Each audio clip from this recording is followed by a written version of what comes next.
Assalamualaikum warahmatullahi wabarakatuh. Hai teman-teman, perkenalkan kami dari kelompok 6 akan mempresentasikan tugas kami dengan judul Upaya Mencegah Hazard Fisik dan Kimia. Latar belakang keselamatan pasien adalah bebas dari cederaan fisik dan psikologis yang menjamin keselamatan pasien melalui penetapan sistem operasional meminimalisasi terjadinya kesalahan. Menurut International of Medical Keselamatan, pasien yang didefinisikan sebagai freedom from accidental injury disebabkan karena error yang meliputi kegagalan suatu perencanaan atau memakai rencana yang salah dalam mencapai tujuan. Definisi hazard fisik radiasi. Suwardi R. menyatakan bahwa hazard adalah suatu yang berpotensi menjadi penyebab kerusakan. Menurut A.M. Sugeng Budiono, dalam artikelnya, hazard yang sering disebut potensi bahaya merupakan sumber risiko yang potensial mengakibatkan kerugian baik material, lingkungan maupun manusia. Safety Engineer Career Workshop mendefinisikan hazard sebagai kondisi fisik yang berpotensi menyebabkan kerugian, kecelakaan bagi manusia atau lingkungan. Baik, saya akan melanjutkan. Ada jenis-jenis hazard radiasi. Ada bahaya mekanik, bising, getar atau vibration, suhu ekstrim panas, suhu ekstrim dingin, cahaya, radiasi, dan pingin. Dan ada sumber-sumber hazard fisik, yaitu sumber bahaya merupakan sesuatu yang merupakan inti atau pusat dari proses kegiatan yang mengakibatkan timbulnya risiko bahaya berupa equipment, lokasi atau area, sistem produk, unit kegiatan, sumber daya manusia, dan lain-lain.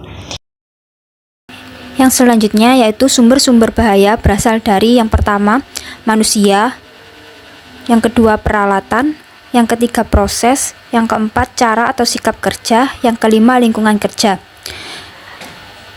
Resiko hazard fisik. Resiko hazard fisik terdiri dari benda-benda tajam dan panas. Lalu ada benda-benda yang bergerak yang dapat membentur. Terus ada resiko jatuh dari ketinggian yang sama, terpeleset, tersandung. Yang terakhir, resiko jatuh dari ketinggian yang berbeda. Biasanya terjadi di ruang perawatan anak dan jiwa. Upaya mencegah hazard fisik. 1. Pengendalian risiko bahaya fisik. Potensi bahaya adalah sesuatu yang berpeluang menyebabkan terjadinya kerugian, kerusakan, cedera, sakit, atau bahkan kematian yang berhubungan dengan proses dan sistem kerja. Secara umum yang dilakukan oleh sebagian orang dalam tahap pengendalian risiko bahaya fisik ada beberapa tahap, diantaranya A. Eliminasi. Eliminasi adalah menghilangkan bahaya yang dilakukan saat perencanaan. Penghilangan bahaya adalah sistem yang paling efektif sehingga tidak mengandalkan perilaku pekerja dalam mencegah risiko. Akan tetapi penghilangan benar-benar terhadap bahaya tidak selalu praktis dan ekonomis. B. Substitusi. Sistem ini bertujuan untuk mengganti bahan proses atau peralatan dari yang berbahaya menjadi lebih tidak berbahaya. Dengan adanya sistem ini dapat menurunkan risiko bahaya. C. Rekayasa atau engineering. Sistem ini dilakukan bertujuan untuk memilah bahaya dengan pekerja serta untuk mencegah terjadinya kesalahan manusia. D. Administratif. Pengendalian ini dari unsur orang yang melakukan pekerjaan. Metode ini diharapkan manusia akan mematuhi dan menyelesaikan pekerjaan serta aman. Biasanya pekerja membuat adanya standar operasional prosedur atau SOP. E. Alat pelindung diri atau administration control.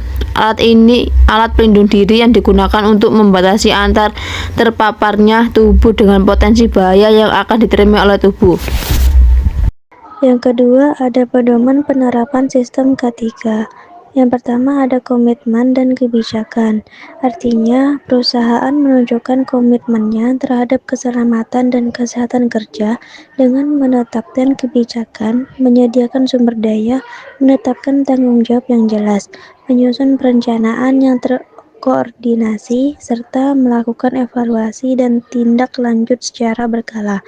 Yang kedua ada perencanaan, yaitu perencanaan keselamatan dan kesehatan kerja dilakukan dengan mengidentifikasi bahaya, menetapkan tujuan dan indikator kinerja, mematuhi peraturan yang berlaku, serta merancang kegiatan sejak awal hingga pelaksanaannya.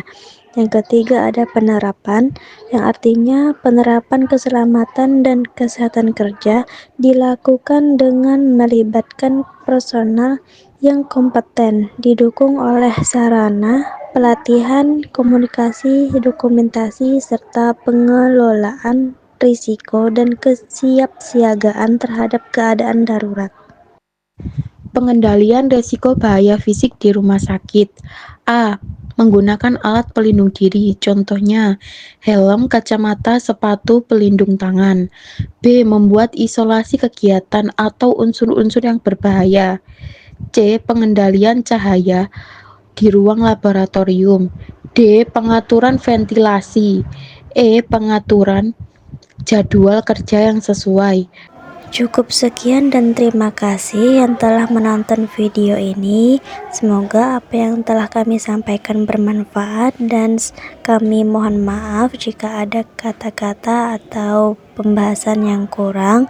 Saya akhiri. Wassalamualaikum warahmatullahi wabarakatuh.